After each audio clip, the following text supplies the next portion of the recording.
On a chilly Friday evening, the aroma of roasted lamb and freshly baked bread wafted through the air as diners in tailored suits and designer dresses chatted over glasses of wine. Elitoil, a renowned fine dining restaurant in the heart of New York City, was a sanctuary for the wealthy and elite. Amidst the luxury, an elderly man appeared at the entrance. His clothes were worn, his shoes scuffed, and his weathered face told a story of years spent braving the elements. He hesitated for a moment before stepping inside, clutching an old hat in his hands. The maître d', a tall man in a perfectly pressed suit, raised an eyebrow but maintained a professional smile. However, the head waitress, Emily, approached him quickly, her expression a mixture of surprise and disdain.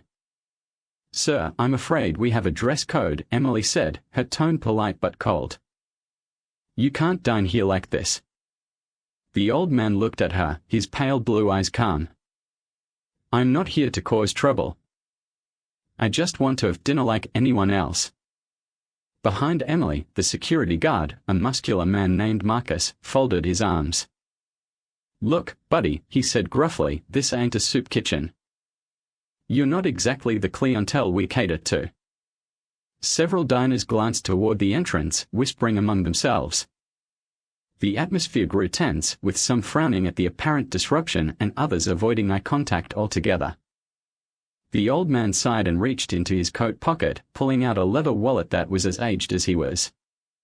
He opened it slowly, revealing a crisp $100 bill tucked alongside a photograph of a young woman. He placed the bill on the host's stand. "I can pay for my meal," he said quietly. "I have the right to sit here as much as anyone else." Emily hesitated, but Marcus stepped forward. "Look, old man, it's not just about the money. We can't have you making our customers uncomfortable. This is a high-class establishment." Before the old man could respond, a young couple seated nearby stood up. The man, dressed in a sharp navy suit, addressed Emily and Marcus. "Excuse me, but I don't think it's your place to decide who belongs here based on appearance," he said firmly. "If the gentleman wants to dine here, let him." A murmur of agreement rippled through the restaurant. Emboldened, the woman with him added, "Judging someone by their clothes is disgraceful. Isn't hospitality about treating everyone with respect?" Emily's face reddened and Marcus looked away uncomfortably.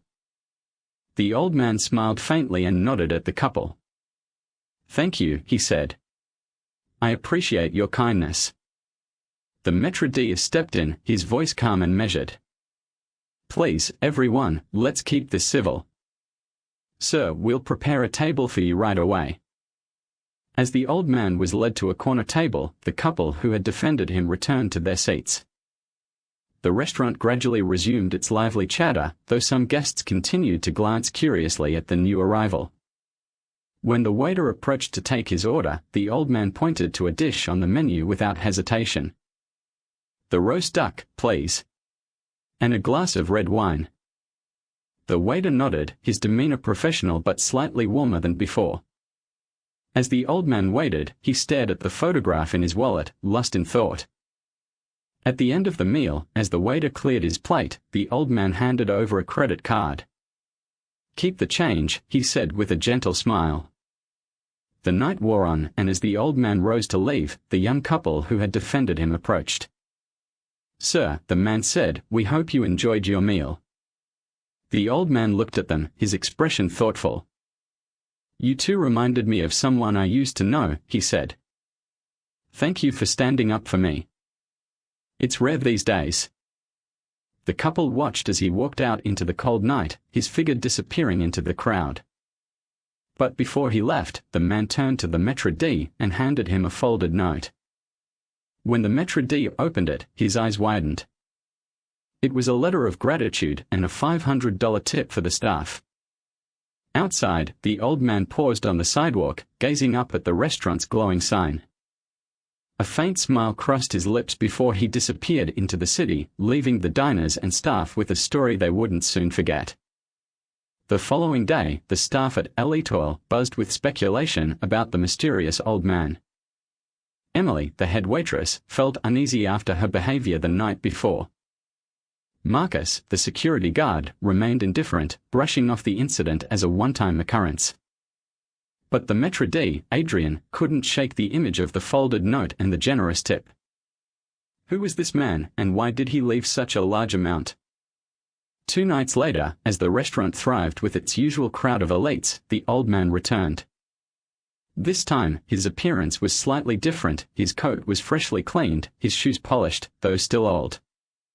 He carried a worn leather briefcase and approached Adrian at the host's end. "Good evening," the old man said with a faint smile. "I'd like a table, if it's not too much trouble." Adrian hesitated for a moment but then nodded. "Of course, sir, please follow me." The old man was seated at the same corner table, and as he settled in, the couple from his previous visit arrived, noticing him immediately. They exchanged a glance before walking over. "It's nice to see you again," the man said warmly. The old man looked up, his pale blue eyes twinkling. "Ah, my defenders from the other night. How kind of you to say hello." The couple invited themselves to join him, curious about his story. Over the course of the meal, the old man revealed bits and pieces about his past. His name was Henry Turner, and decades ago, he had been a successful architect, designing some of the very buildings that now define the New York skyline. "But life has a way of humbling you," Henry said, taking a sip of his wine.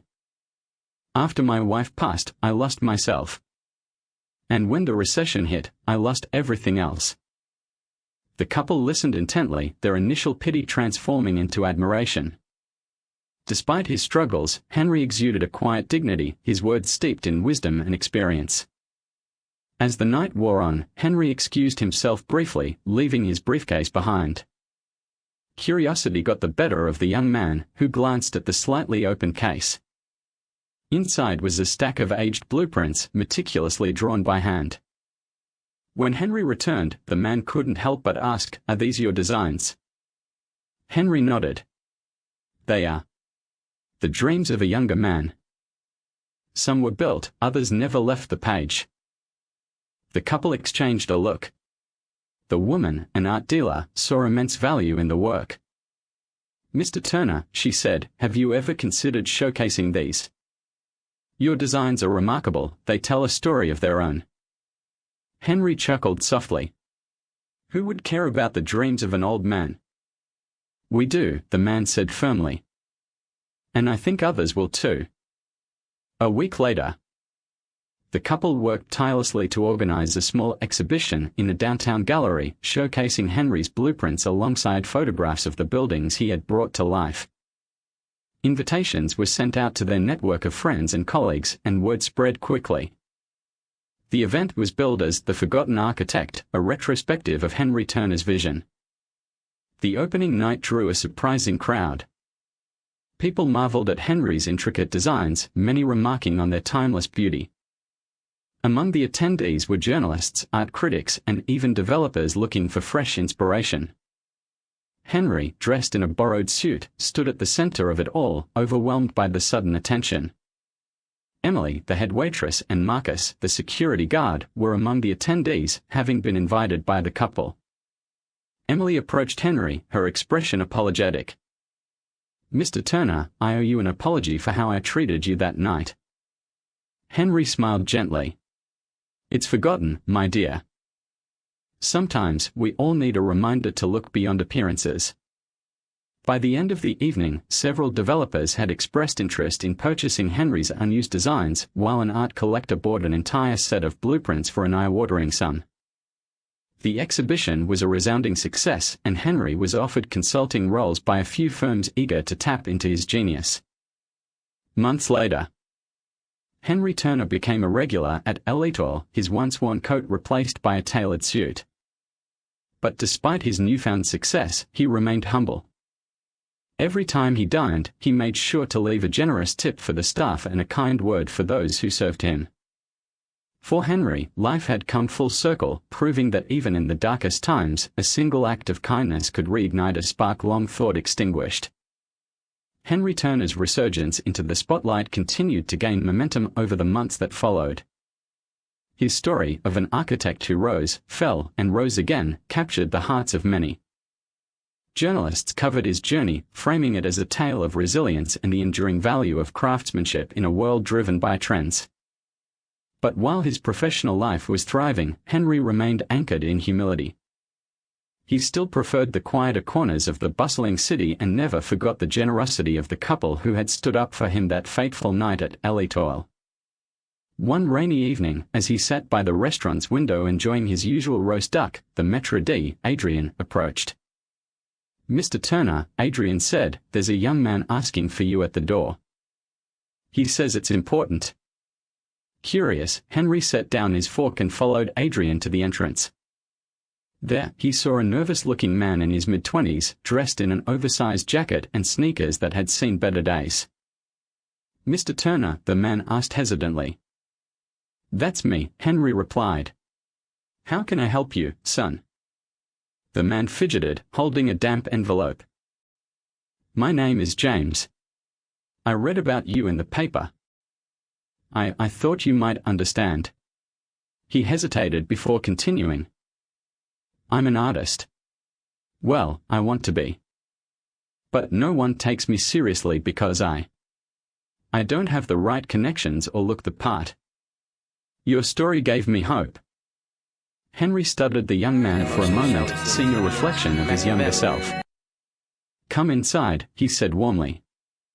"Let's talk over dinner. A new connection."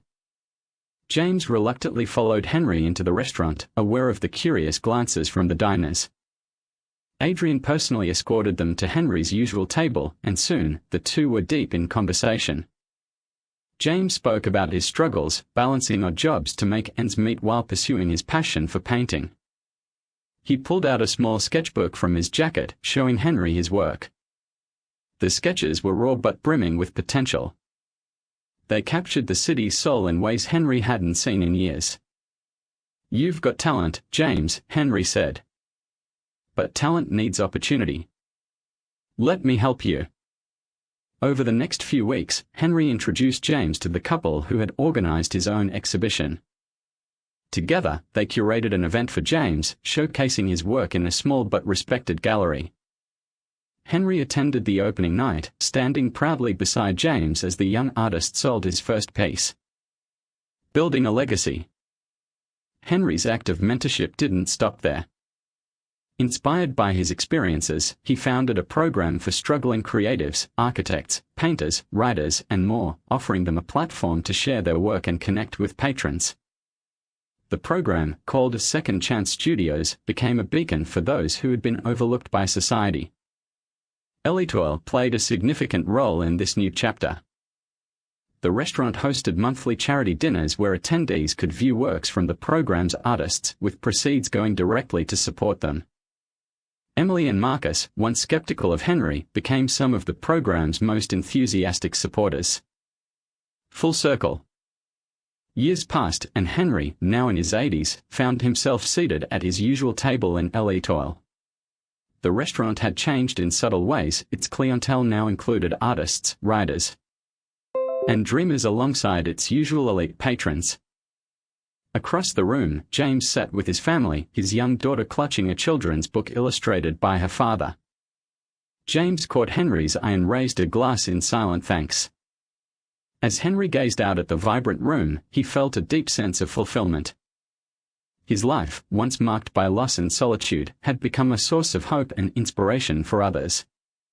When the maître d' approached to ask if he needed anything, Henry simply smiled. "No, Adrian," he said.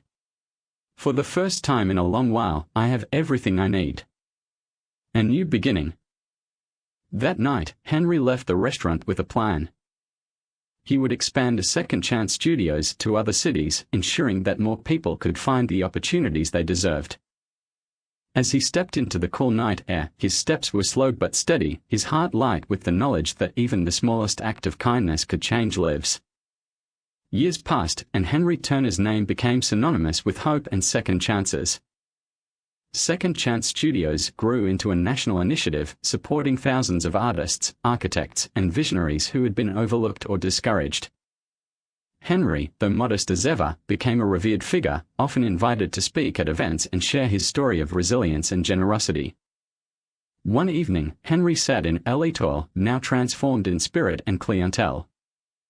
The restaurant, once a symbol of exclusivity, had become a haven for creativity and community. On the walls hung artwork and photographs from those who had found their footing thanks to Second Chance Studios. The room hummed with quiet conversation and laughter. A tapestry of lives changed by a single act of kindness.